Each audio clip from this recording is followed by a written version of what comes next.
Redskin Dave here.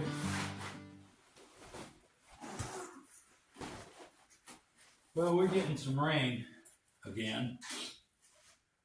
We got dumped on and then it's supposed to be quitting, but it hasn't quit yet. Anyway, I've been working with the 3855 and I've been loading up some stuff.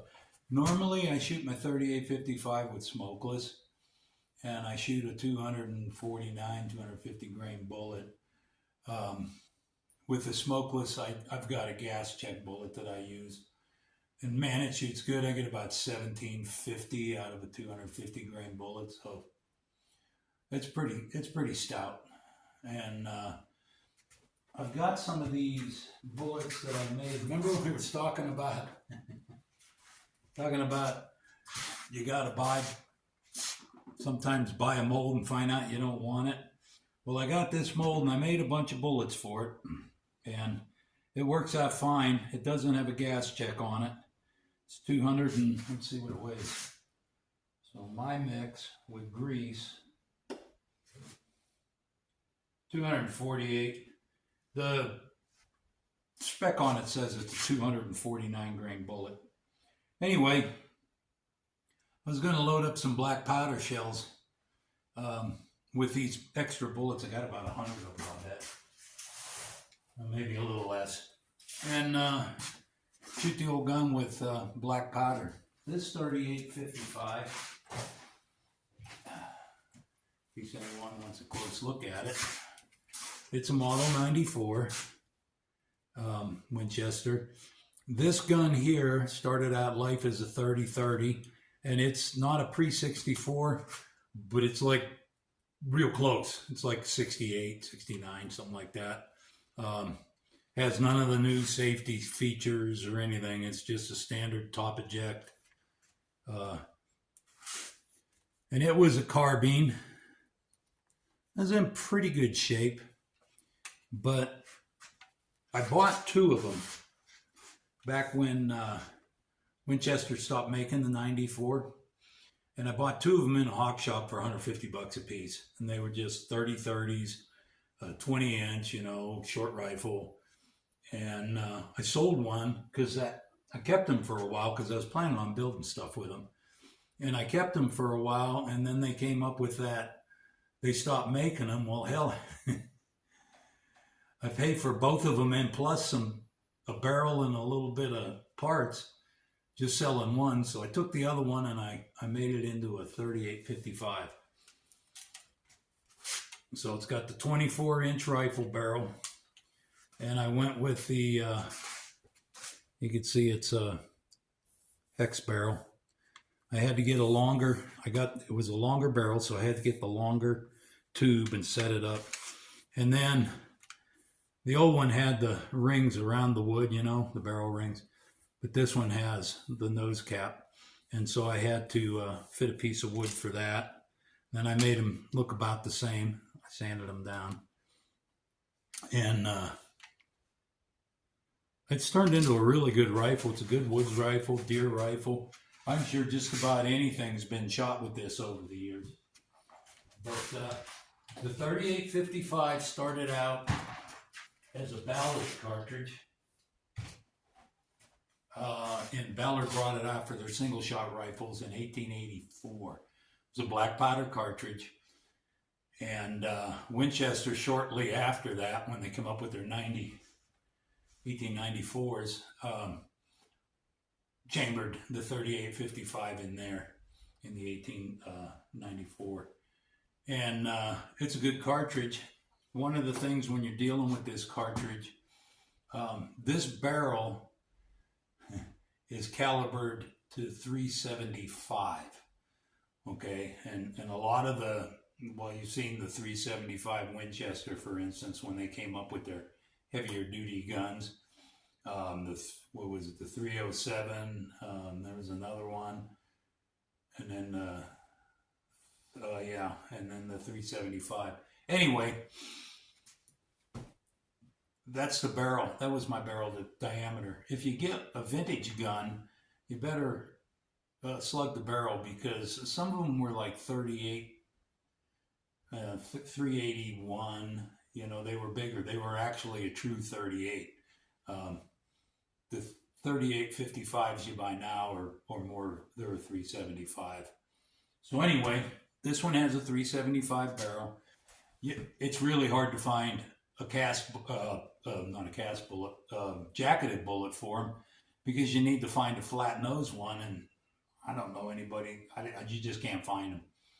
And this one shoots cast bullets really, really well, and I like using cast bullets anyway because I make them and put them together.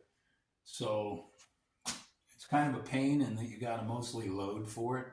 There's Winchester Western put out, and I bought some a while back, 3855 jacketed bullets, and there's a flat bullet on it, and they shoot pretty good, but they're really, really a light load.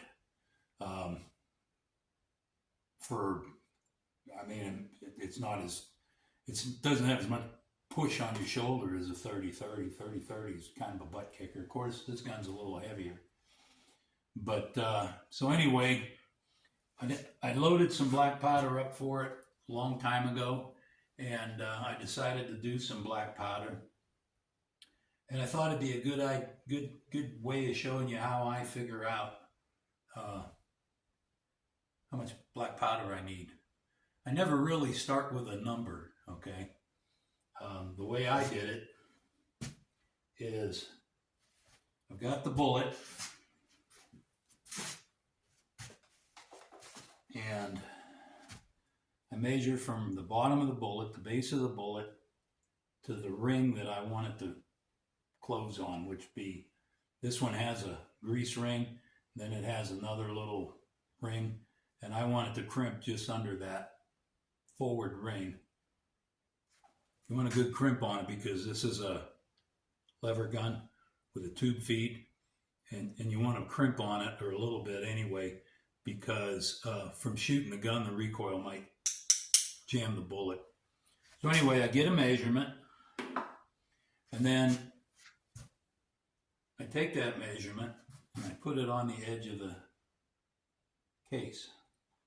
Now that's where the top of my powder's got to come to, okay? If I want the bullet to just go seat and touch that. So I mark it. This is the way I do it. I don't know if anybody else does it this way. So I mark it. And then I know that I want enough powder, whatever it is, to fill up to that mark. And I want to dump it through my drop tube so it settles. It's a 3855. If you try, I'm using 3F.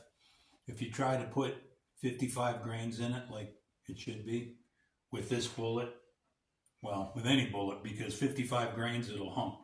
There'll be a little hump of the powder. It won't fit, is where I'm going with it. So we got to figure out how much powder that is. And like I say, you dump it through your drop chute. You bring it up close to, you can see, to your line. Then you use your depth meter to see if it touches the top of the powder, how much you have in there. So once you got them where they're touching, okay, now you got to decide whether you're going to use a wad or not. If you're going to use a wad, like a 030 or an 06, two 030s would be almost a 1/16 of an inch. So if you're going to use that, that's where you want your powder to go. So once you dump it and figure out how much powder it is, then I dump it in my scale and I get a number, whatever grains it is. It'll probably be closer to 40 grains, 45 grains. But again, it depends on your bullet length and what you're doing. And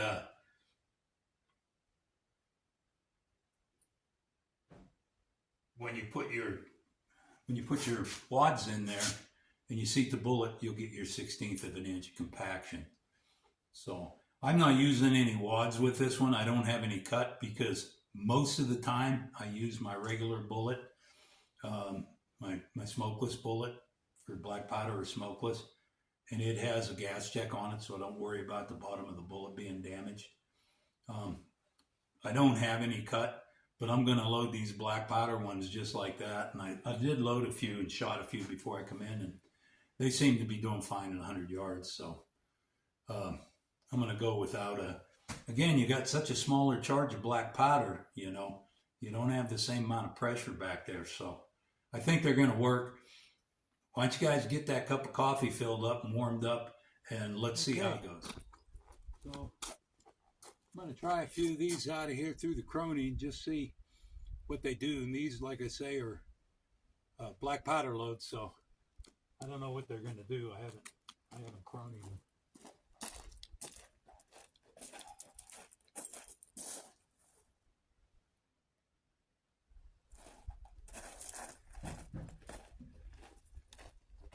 Get the Crony right. I don't want to shoot the Crony.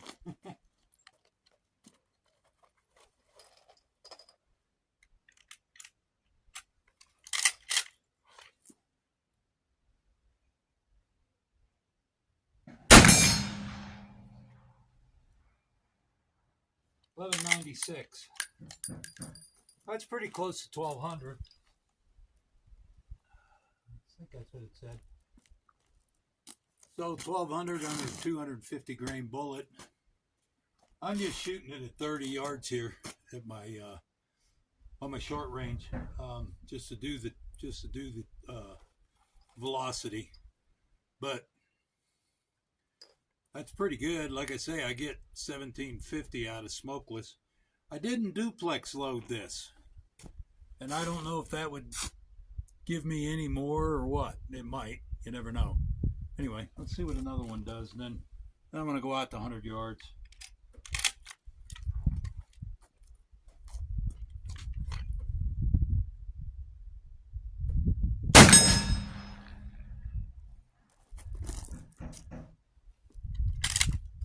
$11.80.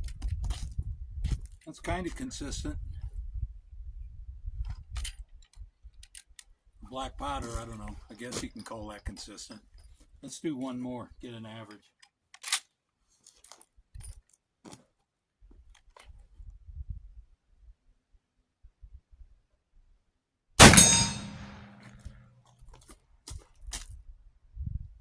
$11.95. So they're coming right in a good, pretty good average.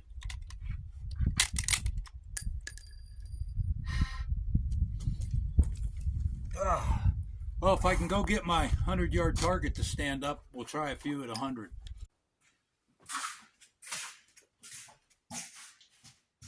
So the 3855, like I say, started out as a Ballard black powder cartridge, but it after Winchester started loading them in their 1894, it survived well into the smokeless stage. And like I say, I like to use smokeless in it too. And it's fun to shoot with black powder. It just depends on what you're doing, I suppose. One of the things, you need the same shell holder for the 30-30. The 3855 is the base that they made the 30-30 on. They necked it down to 30 caliber and come up with that. And of course, that bottleneck was a smokeless. It worked better as a smokeless cartridge. You need so the shell holder you need is number 6 Lyman shell holder, and I've been getting by with a number 11. I don't know if it's RCBS. I think it's an RCBS, but you really got to be careful and grease it up good when you size it, because if you don't, when you pull it out, it will pop out, and then you got a stuck case, and that's a pain in the butt.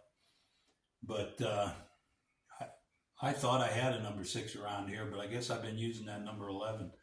So number 6 is the one to get if you go to the sports shop and you need a shell. What I loaded here today was these 250 grain bullets. The gas check ones that I shoot, however, they're a little heavier. They run in it, well, right now they're running at 280. But that's with the gas check on it. I would say they're probably about 275 with the mix I use. And so that's the ones I get 1750 out of using smokeless. I don't know. I guess I could crony these. If you want a bigger bullet, Ballard the Ballard, when it first come out, they used to be called the 38 Ballard, 3855 Ballard. They had like a 300 and, what was it?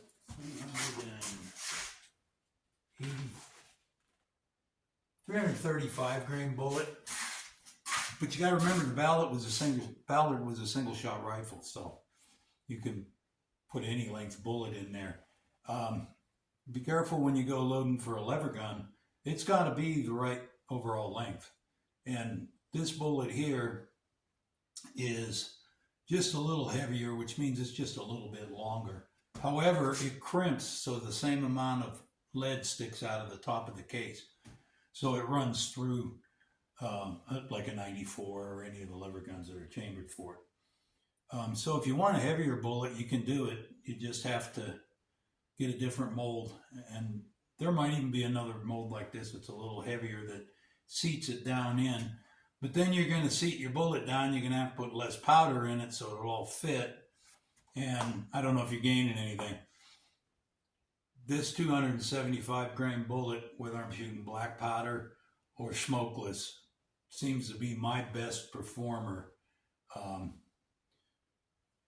in this rifle anyway. I loaded up these because I cast a bunch of these and then I never used them because I changed molds. And instead of just throwing them back in the pot and recast them into these, I might as well shoot them using black powder because, well, let's see where it's shooting.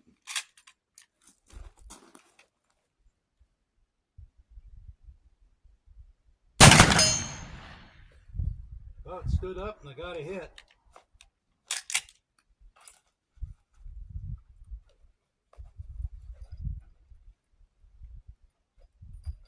Didn't fall over.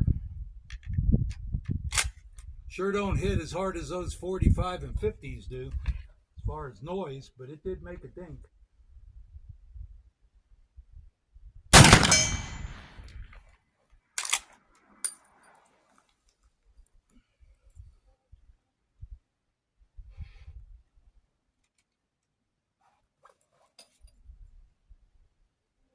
Anyway, well, I'm going to shoot a few of these out. I loaded up. I hope you had a good cup of coffee. I hope you enjoyed it. That's all I got for you today. Have a great day. See you next time. Thanks for stopping by.